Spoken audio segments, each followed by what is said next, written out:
Hi friends, welcome to the video. Today we are discussing the 18th sonnet of William Shakespeare. And before we directly move to the poem, let's see who the author is. These are the very basic details of the author William Shakespeare. He was born on 23rd April 1564 and his birthplace is Stratford upon Avon. He married Anne Hathaway at the age of 18 and the couple got three children. At first, they got a girl and thereafter twins. And the girl's name is Susanna and the twins Hamnet and Judith. Whereas Hamnet is a boy and Judith is a girl. And unfortunately, after contributing a bulk of literary works to the world of literature, this flower or bloom passed away on 23rd April 1616. And these are the contributions of William Shakespeare to the field of literature: 37 plays, 154 sonnets, 2 long narrative poems, and a few minor poems. Now we are going to see a few details about the 154 sonnets written by William Shakespeare. Let's see. The sonnets were first published by Thomas Thorpe in the year 1609. It's a very important point. Sometimes you may get a question like who published, who is the person to publish the sonnets for the first time. That is Thomas Thorpe, and it is the year 1609. Okay, yeah. And he published the sonnets in the form of quartos. Okay, yes. And among the 154 sonnets, the first 126 sonnets are addressed to WH. We don't know exactly who is this WH. Some earl of some place. Okay, fine. So anyway, the first 126 sonnets are addressed to WH. And the theme of those sonnets is spiritual love. Okay, beautiful or eternal love. Okay, spiritual love. Yeah, something very spiritual. And the next 26 sonnets, that is from 127th sonnet to 152nd sonnet, those 26 sonnets are addressed to a dark lady. Okay, to dark lady. And the theme of those 26 sonnets is erotic and physical love. Okay, it's about physical love. And the other one was spiritual love. Yes. Moving on. And the last two sonnets, that is 153rd and 154th sonnets, are about Cupid. Don't you remember Cupid? Yes, we discussed about the god Cupid in the last class when we studied Prothalamion, the poem written by Spenser. Yes, the same Cupid is this. Cupid, the god of love. So the last two sonnets written by William Shakespeare speaks about Cupid, the god of love. And finally, the style he used in writing the 154 sonnets is 3 quatrains and a couplet. So each sonnet has 14 lines and 3 quatrains and a couplet constitutes his each sonnet.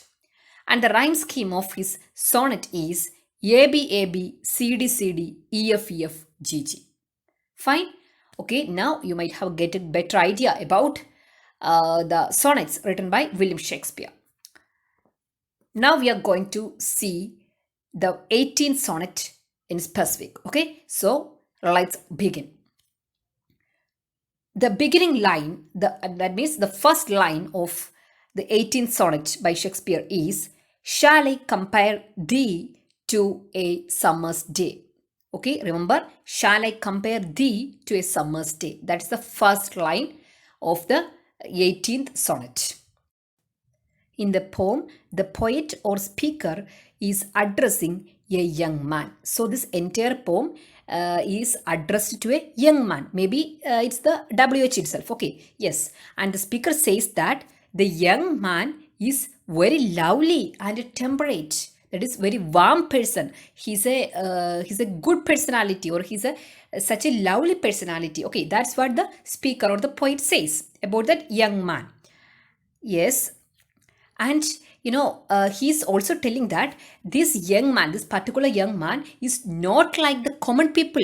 See what he speaks about the common people. See, the speaker says seasons come and go, and likewise people live, grow old and die. Their beauty fades away, but not the young man's. See, here we all know that spring comes, thereafter summer, then autumn and winter. See, so if we take spring as a birth time, we can consider winter as a death time as well. Okay, so that's how the common people live. Just they take bath, then grow old, and thereafter they die. So that's how the common life goes. But the case of young person, the young man, okay, whom this poem is addressed, that young man's case is different, because his beauty never fades. See the second point.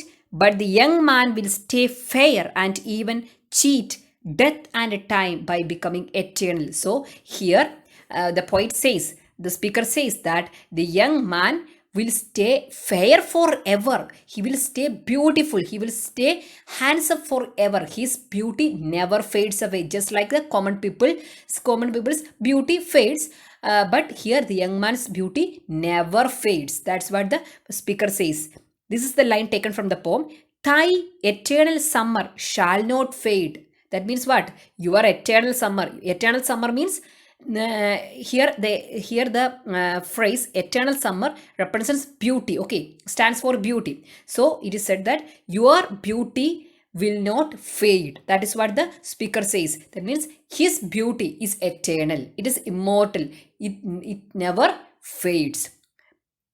See, the poet guarantees that towards the end of the poem, the poet guarantees that the young man will live through his poem forever. And how does the young man's beauty stand forever? How does that happen? It's through the poem. It's through the poem. He has already mentioned the beauty and everything, described the beauty within the poem. So that description stands forever, right? Yeah, people may die, but the poem, the literature, the works never die. So he says that the beauty will be remaining within the papers, inside the book. So that will stand forever. The beauty of the young man will not fade any day. Okay, will never fades away. That is what the speaker says. The poem focuses on the young man's immortality. That's the point, immortality. Okay, sometimes you may get a question like, which poem among the options given, which is the poem that speaks about immortality of beauty. So we may get a question like that. So we have to say that it's the 18th sonnet. This 18th sonnet is mainly focused on the young man's immortality. Okay, the eternity. Okay, yes. And the last line of the poem is, so long lives this, and this gives life to thee. Okay, yes, this gives life to thee. That, what does that mean? This means the poem, the sonnet gives life to thee. Thee means you. That means you will not die ever. Okay, you will not die ever. This particular sonnet or this poem will gives you eternal life. That is what the speaker assures at the end of the poem. Yes. Now let's see the various poetic devices used in the poem. At first, assonance. We already studied the definition and details of assonance, but let's see once again. Assonance is the repetition of same vowel sound in nearby words. Okay, it is a repetition of same vowel sound in nearby words. Here is the example. It's a line taken from the sonnet. So long lives this, and this gives life to thee. See the words lives, gives. See, vowel sound is same vowels. E vowel sound. Okay, that vowel sound is repeated. leaves, gives, E sound. Okay, E sound is repeated in the same line. Okay, leaves, gives. So it's an example for assonance. Yeah. Moving on. Then we have this alliteration. It is the repetition of same consonant sound at the beginning of a sequence of words. At the beginning, it should occur at the beginning of a word. Okay, yes. See, so long lives this and this gives life to thee. The same sentence that we used as an example for the assonance. Okay, here we have these words like long, lives, then we have life. See, the consonant sound l is repeated 3 times. Okay, 3 times, and at the very beginning of the word, long, live, life, okay, fine. So that's an example for alliteration. Moving on. Yes, here we have a hidden metaphor within the poem. Let's see which is that. And before that, let's see the definition. Metaphor is the figure of speech in which things are compared by stating that one thing is another. So here we already understood, right? Yeah, metaphor is something that we say that this thing is that other thing. Okay, this thing is the other one. So that is what we say in the metaphor. Let's see the examples. Here is an example I took from the poem. Thy eternal summer shall not fade. Okay, thy eternal summer shall not fade. Here the eternal summer stands for beauty. That means your beauty shall not fade. That is what the speaker says. So eternal summer is actually a metaphor. Okay, so here the eternal summer stands for beauty. Fine? Yes. So that's all about metaphor. And let's see some questions, okay, related to the sonnet and related to the author. First question is, which are the 2 long poems written by Shakespeare? I haven't mentioned the names in the video, but you have to learn which are the 2 long poems written by Shakespeare. Okay, so if you don't know, then I will help you. Otherwise, please try to recollect it right now. Fine? Okay, time's up. Let's see. Venus and Adonis, published in the year 1593, and the other one is the Rape of Lucrece, that is published in the year 1594. So these are the 2 long poems, two long narrative poems. Okay, 2 long narrative poems written by William Shakespeare. You should remember that. Okay, yes. Next question. On which work does Francis Mears address Shakespeare's sonnets as sugared sonnets? Okay, this is a question related with the sonnet. Okay, and you have to remember this question because we may get a question like that. Okay, yes, and it is particularly related to the sonnet written by Shakespeare. And the question is, on which work does Francis Mears address Shakespeare's sonnets as sugared sonnets? Guess. Okay, time's up. Let's see. Wit's Treasury. Okay, Wit's Treasury. It's a work written by whom? Francis Mears. And in that work, he addresses Shakespeare's sonnets as sugared sonnets. That means sweet sonnets. Okay, yes, Wit's Treasury. And the third question. Other than Shakespeare, who is the other famous writer who was born and died on 23rd April? We already studied that Shakespeare was born on 23rd April and died on 23rd April. So similarly, there is one more famous writer who was born and died on 23rd April. Who is that writer? Think. Yes, time's up. Yes, it's Cervantes. Okay, Cervantes. Miguel de Cervantes. He is a famous Spanish writer, and we all know that he is famous for which work? Don Quixote. Never forget that. Okay, he's a famous famous author of Don Quixote. Okay, yes, and it is he who was born and died on 23rd April other than Shakespeare. You should remember that. Okay, yes. Now it's a time for small slight homework. Here is the homework. Find out the difference between quartos and folios. I told you that these sonnets were published as quartos. Okay, don't you remember? Yes. So quartos and folios. We all know that the dramas or the plays written by William Shakespeare was published as folios. Okay, yes, folios. But the sonnets was published as quartos. Now you have to find out the difference between quartos and folios.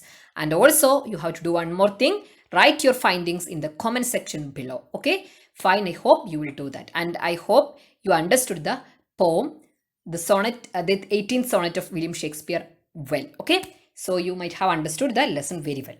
Fine. Thank you so much. We will meet in the next video. Bye bye.